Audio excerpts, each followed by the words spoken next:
Well, good morning and welcome back to the channel. I wanted to take a moment this morning before we start our little adventure and thank all the subscribers. Last night I noticed that the channel, Forest Adventures with Scott, hit 500 subscribers. That was very exciting. In today's video, we are going to take a look at how to harvest fatwood and other tinder sources to get yourself a fire, build a fire out in the wilderness, whether it be in a survival situation or you're just camping out and want to play around with a little bushcraft. And so I thought, why not come out on this beautiful fall day? There's a little breeze, the leaves are falling. It's just wonderful out here today. Now, we're going to harvest fatwood and we're going to look at some other tinder sources, but we're not going to make a fire today. Virginia is under a major burn ban, so we're going to be mindful of that. But we can still harvest some fatwood. I need some because I used the rest of it on a cabin trip last weekend, on a fishing trip with some friends. So without further ado, let's get into the video. Okay, so some of you that are new to bushcraft and wilderness living and lifestyle may be asking yourself, what is fatwood? I've heard that term before, but I'm not familiar of what it is. So fatwood is wood from a evergreen tree, whether that be a pine or a spruce or fir, that has resin has dropped to the bottom of the tree in the trunks and some of the lower limbs that is flammable. And so it's a great way to start a fire if you're having issues with, your tinder, maybe it's damp, or you don't have any other dry materials to start a fire. The resin in this fatwood is flammable, and it's almost like turpentine. So that's what we're looking at today. That wind's nice. Is fatwood.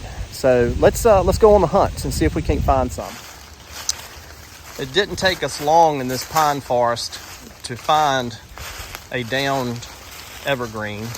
Now, I will say this tree here looks like it's been down for a while.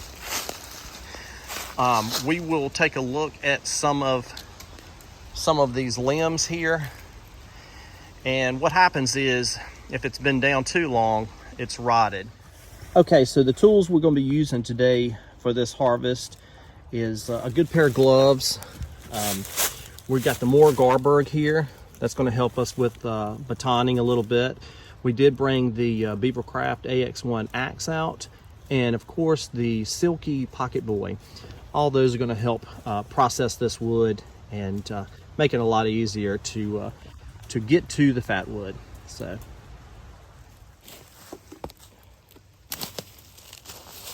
okay, so we have found this down evergreen. But I have a feeling that it's not going to hold too much fatwood because it is fairly rotten. So we may have to do some more searching around. But we're going to check it out anyway. So what I'm going to do is I'm going to start here. Okay. You see there? We're going to cut this too, but this is towards the top of the tree. So the problem with this tree is towards the bottom, everything is really rotten. So I thought I'd give it a shot, but it doesn't look like there's any resin in that. Let's cut this and just make sure.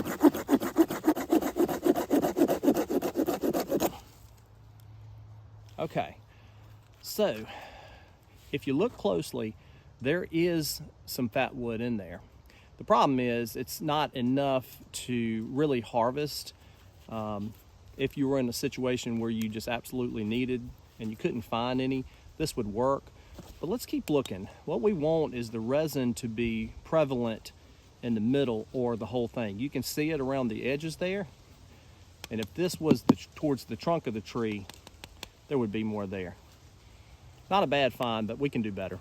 Okay, before we move on from this tree and look for other resources, let's take a look at just one of the limbs that's a little closer to the trunk.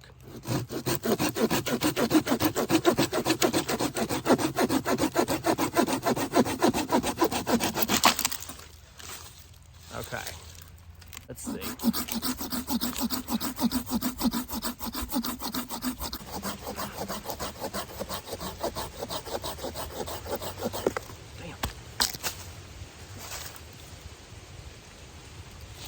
All right, it's getting better.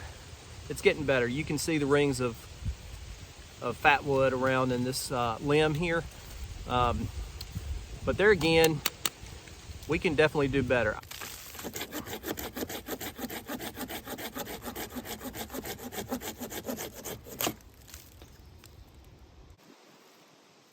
So yeah, we're definitely getting a little warmer here. I definitely like the looks of that. This is also towards the trunk, so better results even though the tree is pretty rotten. I'm gonna take a few more pieces off and see what we can find.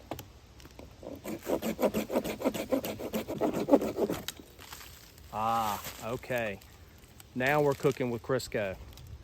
Chock full of fatwood, even though the tree is pretty rotten and it's probably been laid down for some time. That's how long these trees can hold this stuff. So, gold.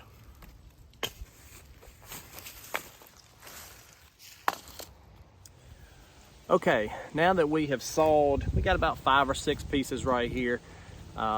This one being one of the better looking pieces. We are going to process them down into small pieces for kindling or starter tinder. This piece looks pretty good too. There's quite a bit of resin and fatwood in this piece, and I really like the looks of that one. So let's spend a few minutes processing these down to starter pieces, and we'll go from there. Okay, found this nice piece of cedar to use as a baton. Now I will say, you may be asking yourself about fatwood and cedar. It's such a hard wood. I honestly don't know, even though it is an evergreen, I'm not seeing any type of resin in that. I mean, compare the two and you can tell. But what a cedar can do well is make a great baton. So let's baton some of this fatwood up.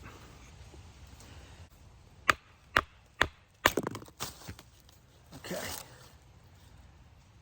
All right, getting there. I never found any that were just completely full of resin, but found a couple nice pieces. So yeah, definitely get a fire started with that. So let's keep processing that. I brought a forage bag so I can keep everything in there. It's another good piece right here, and I'll probably use the Garberg to skin some of that outer layer off that may be holding some dry wood. Yeah. Okay.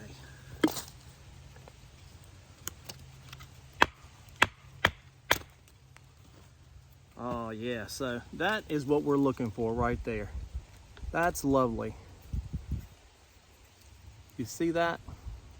That'd be hard to tell on the camera, but that's a good amount of fatwood right there. Yeah, so what I'm using the Garberg for is just to sort of peel off that outer layer of bark and expose more of the fatwood. A lot of moisture gets trapped in between the wood and the bark. So in order for these to dry out a little faster and cure, just want to take that outer layer off.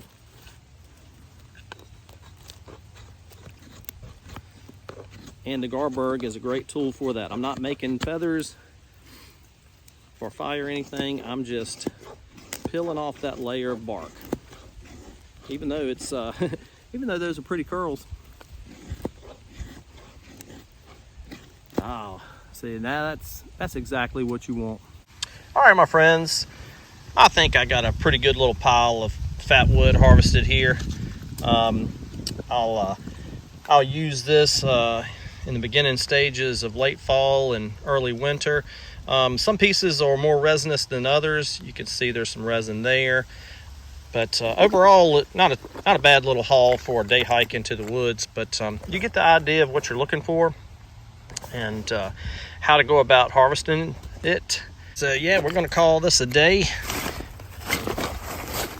and try to get my pieces here in my little forage bag. That'll be good. Okay, everyone, I want to thank you for coming along on this tutorial today on how to find and process fatwood. It's a fun hobby if you like to build fires from natural resources. Fatwood is a great tinder source. As I mentioned before, it's highly flammable. Those pieces that I found weren't completely saturated with resin, but enough to get a fire started. So anyway, I wanted to, if you stuck around with the video this long, I wanted to mention that I've got an interesting series that I thought about doing coming up. So stick around and see what that's all about. And until next time, peace.